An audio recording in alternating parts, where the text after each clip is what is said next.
Hi everyone, welcome back to the field. And at the moment we've got a brief weather window, although the wind is quite strong. We've had some quite nasty showers blow through this morning and we're expecting some again very shortly. Indeed, you might see, looking at the clouds, they're not too far away. Just enough time, hopefully, for me to quickly review this M7 drone, which is another unusual drone. Clearly it's based upon the, would I be right in saying it's the Mavic 4? It's got a camera pod very similar to that. Right, as usual, it's a folding drone, a cheap brushless drone powered by an 800 milliamp single cell battery. I would imagine, given the size of the brushless motors, that the one cell 800 milliamp hour battery is not going to provide overly long flight times. I would have preferred to see something like a 1500 or perhaps a 1800, given that the cases that they come in seem to be generic, and I have seen larger capacitor batteries in there. Never mind, let's have a quick look, see what it's meant to do on the box. You should have 3 rates and a servo activated camera to provide up and down, not side to side, it's just the one axis camera on this. Photo and video function, optical flow, large capacity battery. Well, it's clearly not 800 milliamp is not that large compared to what is available. The folding drone, that you can use an app with this, but this is a screen controller app, which will provide most of the functions that a normal drone user is going to need. And you have a 3D flip function as well, should you choose to use it. In the box, you have a set of instructions, multilingual, not just Chinese and English. If I hold that up to the camera, or where I think the camera view is, hopefully you can see details of all the functions of the transmitter buttons. Also in the box, you have a charger for the 1S battery, which is USB to USB-C. That will also charge your internal battery for your screen controller. In the bag of spares, you also have a set of prop guards, a set of spare blades, enough for 2 motors, not 4, and the screws with which to hold the blades down with. You also have a micro SD memory card adapter for transferring your footage files, any that you might have, on the included micro SD memory card from here to your PC. Alternatively, you can view on here if you wish. Right, now it's just started raining very slightly, so I'm going to take a risk and set this up, and we're going to go for a very quick flight before it actually tips down again. So we turn on transmitter first, on with the drone, on with the screen controller, and there's a separate button there for the screen itself. Now you've got a toggle button here. You can adjust the camera. As you can see there, it's adjusting at the moment. So we'll take a still, and the icon there's changed from white to red, indicating it's taken a still.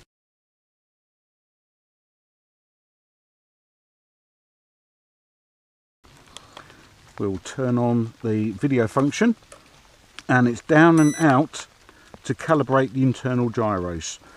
So we'll put it into rate 3, because I'm sure the wind is going to be, it doesn't look it here, but the wind is going to be quite strong outside. So we'll press the takeoff button, just take it out a bit. As you can see, it's holding its height very well, so the optical flow system is working very well.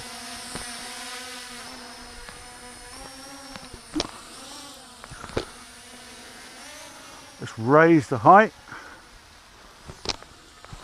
and it is now raining. Right, okay.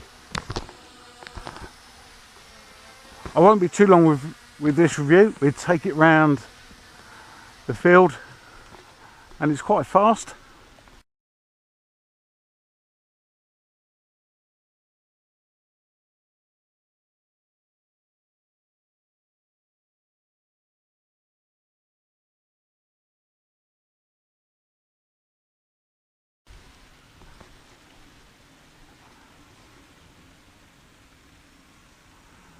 And I don't know if you can see there, it's got some bright white lights on the front.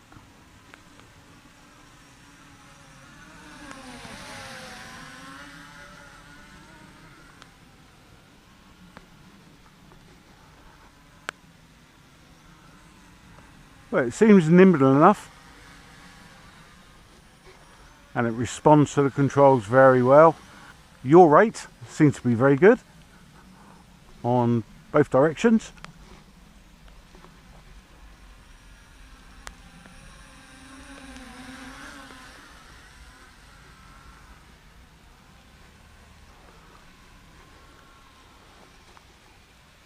Doesn't seem too bad at all. We've got the rain's just started coming in quite heavily, so I'm going to walk back to the shelter of the trees.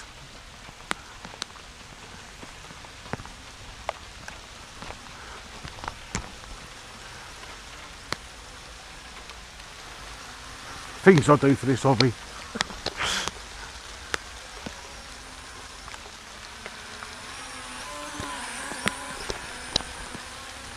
Well, it doesn't look too bad, does it? It's not a bad drone at all, not a bad drone at all. Okay, I'll see if I can control it in this, what is now almost heavy rain. Hopefully we won't have any mishaps. I know what I'll do, I'll stop the video, I'm going to raise the height, and I'm going to take a photograph which I can include in this video.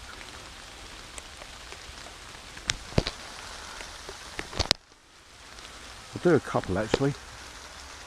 And as you can see, the wind is starting to take the drone away from me now.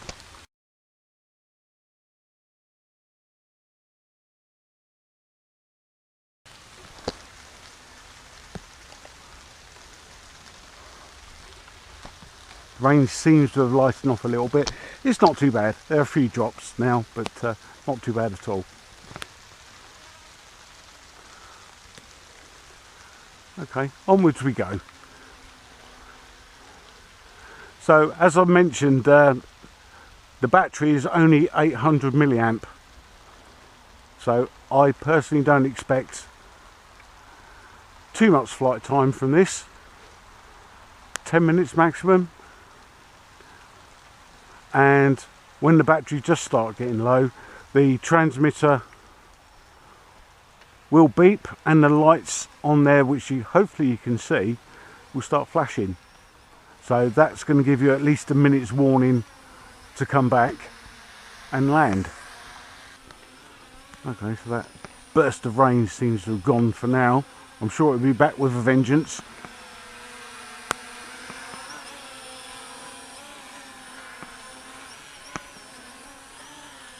I like the sound of the brushless motors. They sound as though they're reasonably well made. And hands off transmitter. We'll press record again.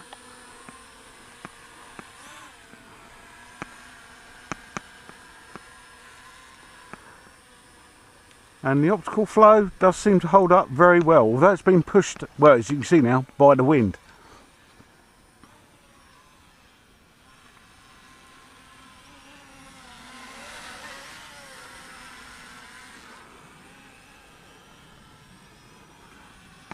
We'll fly around in rate 1, I think, and see how we do with that, see what the handling's like. Yeah, much more gentle. The rate still seems to be roughly the same.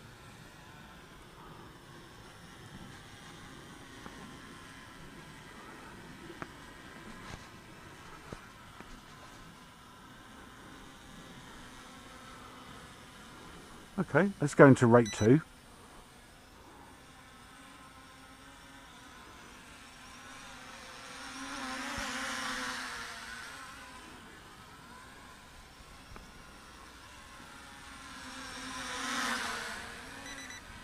There we go. So as I forewarned, I don't know if you can see there, but the lights are now flashing, coordinating the beeps with the transmitter, indicating I've got the battery's getting low. All in all, for the price, very, very good drone, I think. Once again, it's one of these drones aimed at the beginner, and I think this one does very, very well indeed. Okay, that's the review of the M7 drone. Quite good, I think, and I don't think you'll be too disappointed if you choose to go out and buy this one. This one's available from Banggood, and it comes in 1 or 2 battery versions, I believe. I don't think there's a free battery version available at the moment. Right, okay, thanks very much indeed for watching, and we'll see you on the next video. Bye for now.